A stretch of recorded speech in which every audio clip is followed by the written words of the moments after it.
Welcome everyone to today's Explainer. If you've been following AI even a little bit lately, you know that everyone is completely obsessed with agents. But let's be real for a second. Actually building them? Yeah, that has been a massive headache. Until literally right now, Microsoft just dropped the Agent Framework harness for Python and .NET, and I've got to say, it completely rewrites the rules. Today, we're unpacking exactly how this new release takes you from a bare, raw model all the way to a fully autonomous AI. And more importantly, we'll see why it's going to save you countless hours of pulling your hair out over complex coding. Let's get into it. We have to start right here with this really stark, hard truth. Models only generate text. It's such a common misconception, right? People think you just plug in a massive language model and suddenly, boom, it's an agent running around doing your chores for you. It's really not. By itself, an AI model is not an agent at all. It just spits out words. It predicts the next token. That's it. If you want it to actually do something, if you want it to interact with the real world, you need a whole lot of extra engineering wrapped around it. And that extra engineering, we call that scaffolding. To make a model autonomous, you have to build this massive, complex runtime around it. You need a system so the model can call tools. You need a system so it can work through multi-step tasks without getting totally confused. And crucially, you need a memory bank so it remembers what actions it literally just took 5 seconds ago. Traditionally, developers have had to painfully build all of these runtimes from scratch, completely reinventing the wheel every single time they spin up a new project. It is tedious, it's super prone to crashing, and honestly, it just distracts you from the actual application you're trying to build. Okay, let's dive into the core difference here. On one side, you have your raw language model. It's single turn, and it basically just talks. But on the other side, you have the new agent harness. This is the runtime that actually takes action, loops through complex tasks, remembers its entire history, and, this is the best part, doesn't stop until the job is actually finished. It's the essential bridge that transforms raw, passive intelligence into an active, autonomous worker. The team over at Microsoft describes this new release as exactly this: a stable, batteries included harness. And I absolutely love that phrase, batteries included. What that means for you as a developer is that the days of painstakingly building out your own execution loop, your own planning architecture, and your own context management from scratch, those days are over. It is a highly opinionated, fully customizable agent wrapped around a chat client, and it is tuned specifically for long-running autonomous work. Section 1. The batteries included features. Right out of the box, the foundation here is incredibly strong. You get automatic function invocation, complete with configurable limits. You get per-service call history persistence, so if there's a sudden crash, you can recover instantly.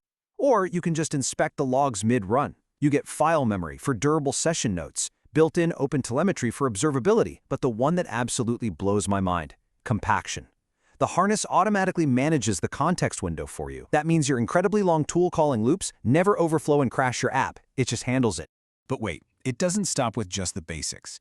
The harness also includes a persistent to-do list and plan and execute mode tracking. That means the agent actually plans its work before it executes it, which is huge. It features progressive discovery and loading of packaged skills for domain expertise. It automatically hooks right into web search if your underlying inference service provides one, ensuring your agent is grounded in real, current info. And it even includes tool approval mechanisms, so you can set up don't ask again standing rules and heuristic auto approvals. Your safe operations can just run smoothly without needing a human to click yes every 2 seconds. Because all those incredible features are basically just baked in, the newly simplified developer workflow looks exactly like this. Step 1, you just bring your chat client, whether you're working in Python or .NET. Step 2, you configure what makes the agent yours. That's simply your specific instructions and your custom tools. Step 3, you make a single call to let the harness run. That is literally it. The harness brilliantly collapses an entire, massively complex agentic pipeline into one effortless call. Everything else has a sensible default that you can easily customize or just strip out if you want. Section 2. What can you actually build with this? So the crucial point here is how this translates to the real world. Because the harness is specifically tuned for long-running tasks, the use cases are incredibly exciting. You can build autonomous research assistants that take a broad topic, break it all down into a planned to-do list, scour the web, and autonomously switch back and forth between planning and executing until the research is entirely done. You can easily deploy data processing agents that read and analyze entire folders of files, keeping everything totally secure using those approval-gated tools we just talked about. Or you can build deeply specialized domain assistants. To really wrap our heads around that domain assistant concept, the Microsoft Dev blog shares this incredibly fun example, a personal finance claw. Imagine building a dedicated agent that has deep, specific access to your personal financial data. By bringing your own custom tools, adding memory, loading up specialized financial skills, and utilizing the harness's built-in planning capabilities, you get one incredibly powerful, laser-focused agent.